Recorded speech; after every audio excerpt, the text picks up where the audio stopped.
पार्वती श्री महादेव जी कहते हैं, पार्वती, अब मैं गीता के 16वें अध्याय का महात्म बतलाता हूँ, सुनो। गुजरात में सौराष्ट्र नामक एक नगर है।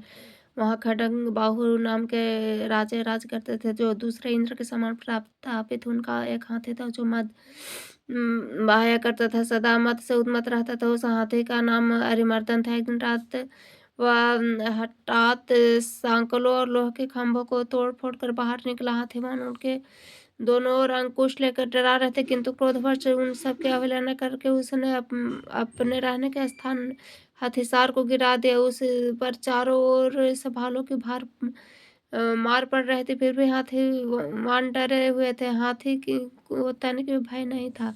इस कौतूहलपूर्ण घटना को सुनकर राजा स्वयं हाथी को बनाने के लिए कलम निपुण राजकुमारों के साथ वहां आए। आकर उन्होंने उन बलवान दैत्याले हाथी को धोखा नगर के निवासी अन्य काम धंधों की चिंता छोड़ अपने बालकों को भय से बचाते हुए बहुत दूर खड़े होकर महाभयंकर गजराज को देख रहे थे। इसी समय को ब्राह्मण तालाब से नहाकर उसी मार्ग से लौटे।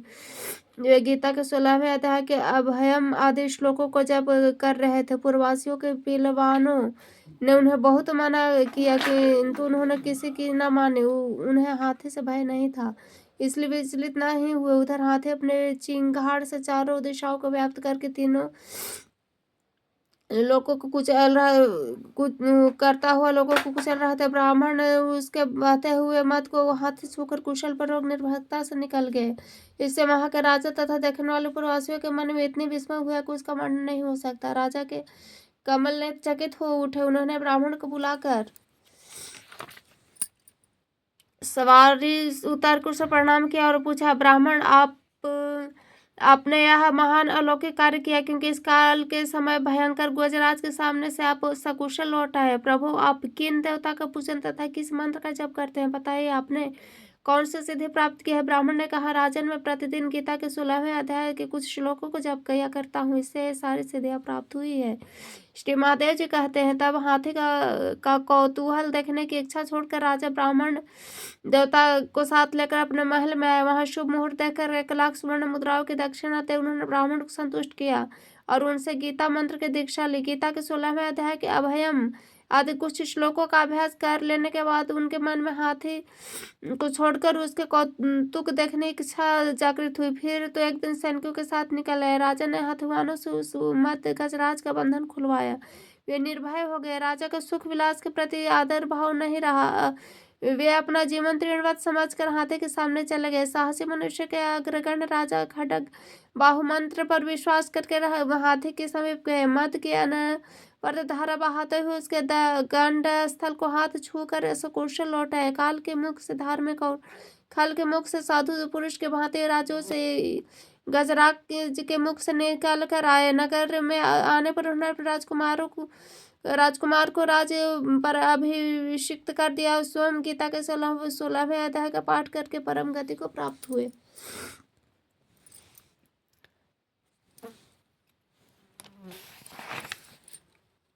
शिव भगवान बोले, भय का सर्वथा भाव, अंतःकरण की पूर्ण निर्बलता, तत्वज्ञान के ज्ञान योग में निरंतर दृढ़ स्थिति और सात्विक दान, इंद्रियों के दमन, भगवान देवता गुरुजनों की पूजा तथा अग्निहोत्र आदि उत्तम कर्मों का आचरण, वेद शास्त्रों का पठन पाठन तथा भगवान के नामों गुणों की कीर्तन, स्वधर्म पालन के लिए कष्ट सहन और शरीर तथा इंद्रियों के सहित भी किसी को कष्ट न देना, अर्थात प्रिय भाषण, अपना अपकार करने वालों पर भी क्रोध न होना, कर्मों में कर्तापन के अभिमान का त्याग, अंतःकरण की उपरति अर्थात चित्त की चंचलता का भाव, किसी भी निंदा न करना, सब भूत प्राणियों में हेतु रहित दया, इंद्रियों के विषयों के साथ संयम होने पर भी उनमें आसक्ति न होना, कोमलता, लोक और शास्त्र से विरुद्ध आचरण में लज्जा और व्यर्थ चेष्टाओं का भाव, तेज, क्षमा, धैर्य, बाहर की शोधित तथा किसी भी शत्रु भाव का न होना, अपने पूज्यता के अभिमान के अभाव, यह सब है अर्जुन दैवी संपदा का लिए हुए उत्पन्न हुए पुरुष के लक्षण है।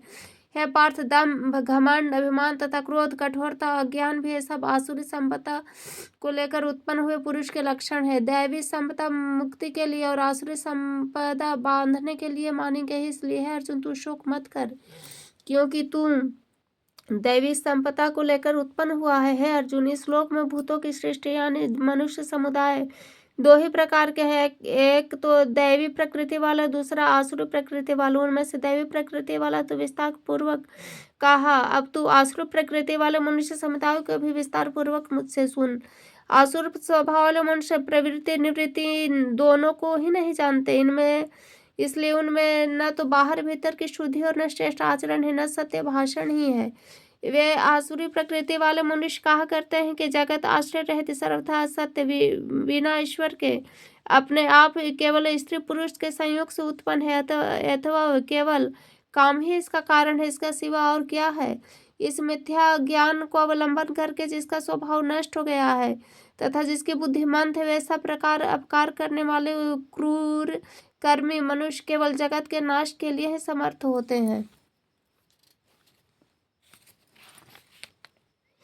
वे दंभ मान और मद से युक्त मनुष्य किसी प्रकार भी पूर्ण न होने वाले कामनाओं का आश्रय लेकर अज्ञान से मिथ्या सिद्धांतों को ग्रहण करके भ्रष्ट आचरणों को धारण करके संसार में विचरते हैं तथा मृत्यु पर्यंत रहने वाले असंख्य चिंताओं का आश्रय लेने वाले विषय भोगों के में तत्पर रहने वाले, इतना ही सुख है इस प्रकार मानने वाले वे आशा की सैकड़ों फांसियों से बंधे हुए मनुष्य काम क्रोध के परायण होकर विषय भोगों के लिए अन्यायपूर्वक धनादि पदार्थों का संग्रह करने की चेष्टा करते हैं।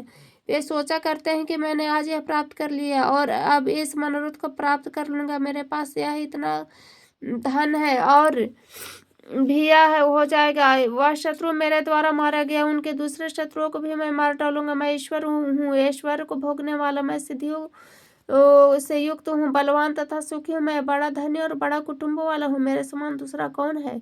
मैं यज्ञ करूंगा, दान दूंगा, आमोद प्रमोद करूंगा। इस प्रकार अज्ञान से मोहित रहने वाले तथा अनेक प्रकार से भ्रमित चित्त वाले मोह रूप जाल से सावृत विषय भोगते अत्यंत आसक्त आसुर लोग महान अपवित्र नरक में गिरते हैं। वे अपने आप को ही श्रेष्ठ मानने वाले घमंडी पुरुष धन और मान के मत से युक्त होकर केवल नाम मात्र के यज्ञों का द्वारा पाखंड के से शास्त्र विहित यजन करते हैं।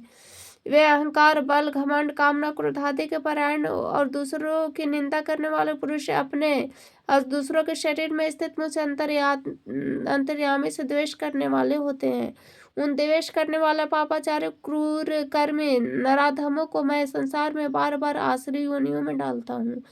हे अर्जुन, वे मुझको न प्राप्त होकर जन्म जन्म में आसुरी योनि को प्राप्त होते हैं, फिर उससे अति नीच गति प्राप्त होते हैं, अर्थात घोर नरक में पड़ते हैं। काम क्रोध तथा लोभ ये तीन प्रकार के नरक के द्वारा आत्मा का नाश करने वाले अर्थात उनको अधोगति में ले जाने वाले हैं। अथवा इन तीनों को त्याग देना चाहिए।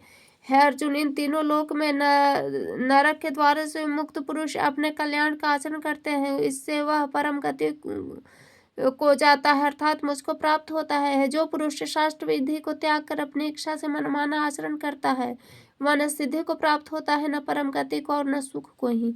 इसलिए तेरे लिए इस कर्तव्य और अकर्तव्य के व्यवस्था में शास्त्र ही प्रमाण है।